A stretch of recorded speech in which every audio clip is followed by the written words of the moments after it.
As the Labor government continues to play the waiting game on nuclear energy, every day Aussies continue to lose out from their botched energy policy. Taxpayers are now forking out hundreds of millions of dollars in compensation to coal producers, all while the government insists on vilifying the same producers. But if clean, reliable energy is what the government wants, all they have to do is open their eyes to nuclear, or nuclear, as Chris Bowen likes to say. Joining us now is Mike Hewitt, a retired US Naval Rear Admiral and CEO of a nuclear power development company, IP3.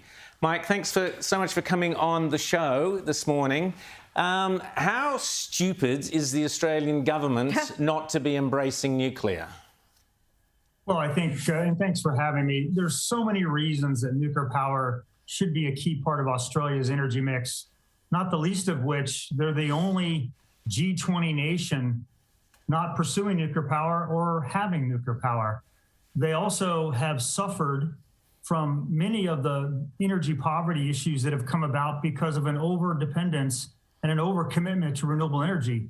And we've allowed this quest to go on since the Paris Climate Accord. And what we've seen in Australia, as well as we're seeing really around the globe, is that renewable energy will not replace fossil fuel. And the more we attempt to replace fossil fuel with renewable energy and not focus on nuclear power, you'll just continue to find yourself with higher energy prices, actually more carbon being produced because of the necessary for coal and others. And then finally, you just won't have enough energy to power your nation. Rita. We just had the term sunk cost policy in our previous discussion, and there seems to be a fair bit of that happening here. There's just been so much invested in renewables that to now turn to nuclear is almost an admission of defeat and admission of failure by so many governments. I think it's really important to recognize that since the Paris Climate Accord, when this definition of 2 degrees Celsius temperature rise became the metric that we were going to achieve for climate change. And then, of course, we've spent over $5 trillion globally with focus on wind and solar, and we haven't displaced 1 kilowatt of fossil fuel use globally because we're not paying attention to things such as population growth, the need for more energy, not less energy. And the fact is, what we haven't been able to do is decarbonize the planet. And that's really not the metric we should focus on. We need to be focusing on abundant baseload power. And the only way to decarbonize is to actually first focus on that. Mike, tell us about some of the exciting developments in small reactor technology, particularly the program that Britain is looking at going down the road of building multiple small modular reactors and the amount of power they could get. How could that sort of thing be part of the Australian energy mix, which would also include coal, gas, and renewables?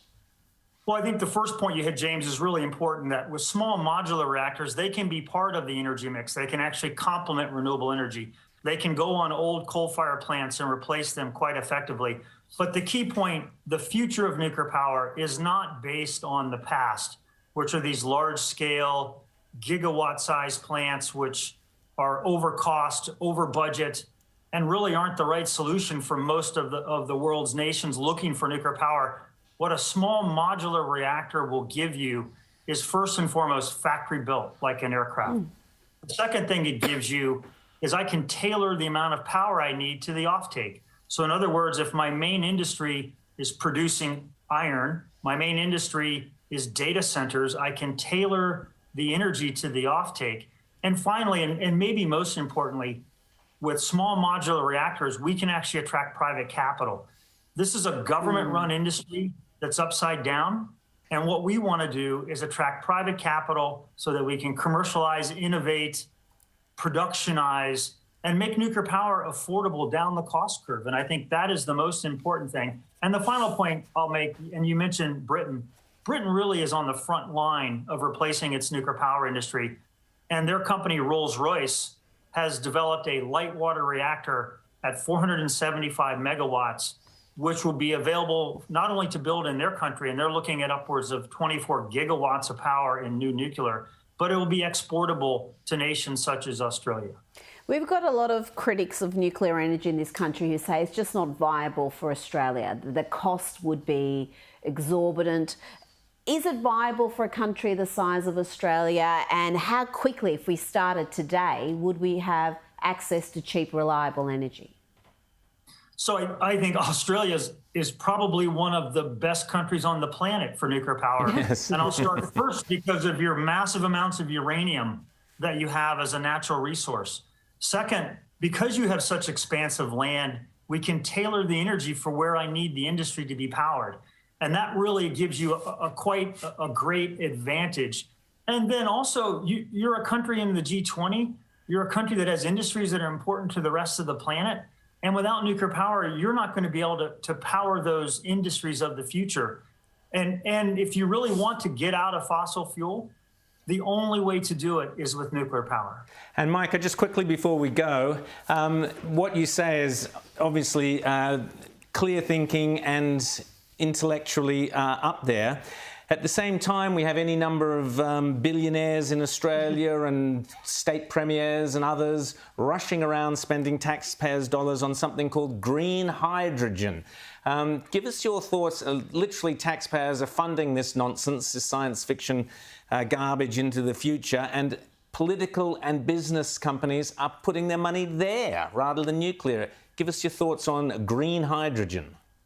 Well, green hydrogen has a role, but it is not going to replace that baseload power. And obviously, to produce green hydrogen, you have to produce it with clean energy.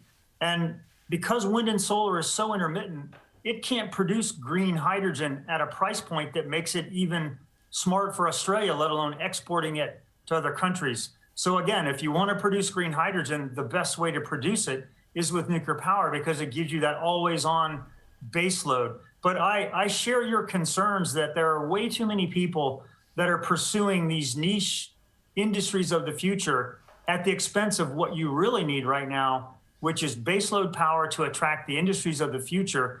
And this energy poverty issue that we're seeing globally right now, it was not caused by the pandemic or Vladimir Putin's invasion of Ukraine. It was caused by bad energy policy that was driven by climate policy for the last 7 years. And I think we need to wake up to the fact that Russia and China are looking at energy geopolitically while we're looking at energy as decarbonization, and we have to fix it. Yes, it's become our religion. It's their weapon of war. Mike Hewitt, so much great to chat to you. Thanks so much for coming on Outsiders this morning.